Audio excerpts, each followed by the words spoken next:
consideramos o aspecto bíblico do presbiterato, vendo as informações constantes a respeito do mesmo, tanto no Antigo quanto no Novo Testamento.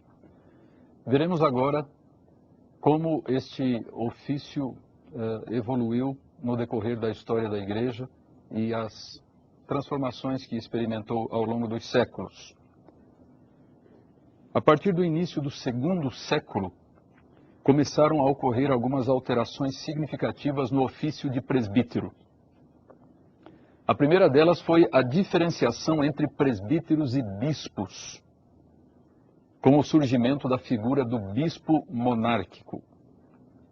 Conforme vimos, no Novo Testamento não havia essa diferenciação. Os presbíteros e os bispos eram as mesmas pessoas. Estas eram apenas duas palavras que designavam os mesmos oficiais, os mesmos líderes da igreja. Mas a partir já do início do segundo século da era cristã, então nota-se uma diferenciação com o surgimento desta figura do bispo monárquico. Cada igreja passou a ter um único bispo como o líder principal, ao lado e acima dos presbíteros e dos diáconos. Foi o início de uma estruturação hierárquica do ministério cristão. De pastores que haviam sido, no início, os presbíteros passaram a ser os auxiliares dos bispos. Alguns exemplos bem conhecidos desses bispos monárquicos do segundo século são Inácio de Antioquia, Policarpo de Esmirna e Irineu de Leão. A segunda alteração substancial do presbiterato cristão foi a transformação dos presbíteros em clérigos. Inicialmente eles eram membros comuns das igrejas, os representantes eleitos do povo ou da congregação. Com o passar do tempo, eles passaram a fazer parte do clero, uma categoria distinta dos leigos, os cristãos comuns. Os presbíteros do Novo Testamento se transformaram nos sacerdotes da Igreja Católica Romana, os párocos que ficavam à frente das igrejas locais. Viviam uma vida diferente dos fiéis, devendo agora ser celibatários, em contraste com os presbíteros originais que viviam normalmente em família. Na Igreja Ortodoxa, os sacerdotes não precisaram se tornar celibatários, a menos que aspirassem ao episcopado. Dando um salto de vários séculos, nós chegamos ao período da Reforma Protestante, que restaurou o presbiterato cristão ao seu modelo bíblico original, que havia sido distorcido ao longo do período antigo e da Idade Média. Isso aconteceu principalmente na Reforma Suíça, ou o movimento reformado, cujos líderes iniciais foram Ulrico Zwinglio e João Calvino.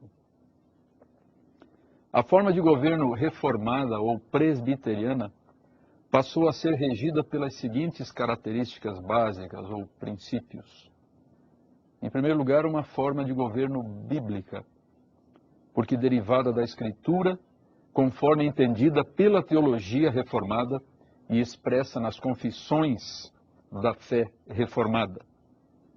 O ministério exercido nessa forma de governo procede do Novo Testamento, sendo distribuído de acordo com os dons dos membros. Proclamação, ministros da palavra. Governo, presbíteros. Serviço cristão, diáconos. Um segundo princípio é que esta forma de governo é corporativa. O processo deliberativo e decisório é sempre colegiado e não individual. As decisões acerca da vida, teologia e missão da igreja são tomadas em concílios dirigidos por moderadores e constituídos de presbíteros e ministros da palavra em condição de paridade. Um terceiro princípio muito importante que rege o presbiterato reformado é que ele é representativo. O governo é exercido por assembleias deliberativas, conselho, presbitério, sínodo e assembleia geral, compostas de pastores e presbíteros, sendo estes últimos os representantes do povo. Em seguida, veremos como evoluiu a instituição do presbiterato reformado em alguns países da Europa e também mais tarde nos Estados Unidos. No que diz respeito à Suíça, a pátria inicial do movimento reformado, nós temos um colaborador inicial na pessoa de João Ecolampádio, que foi o reformador da cidade de Basileia e que foi o primeiro a tentar instituir para fins de disciplina um presbiterato independente das autoridades civis, isso em 1530. Essa será uma característica marcante do presbiterato reformado nos seus primeiros tempos, a quase que exclusiva concentração em funções disciplinares. As suas ideias, ou seja, as ideias de Ecolampádio, pouco depois foram adotadas por Martin Butzer em Estrasburgo, que defendeu a nomeação de presbíteros ou anciãos dentre os homens mais piedosos e íntegros da comunidade para serem responsáveis pela disciplina ao lado dos pastores e de representantes do poder civil. Isso em virtude do fato de que, na época dos primórdios da Reforma, ainda havia uma forte conexão entre a Igreja e o Estado.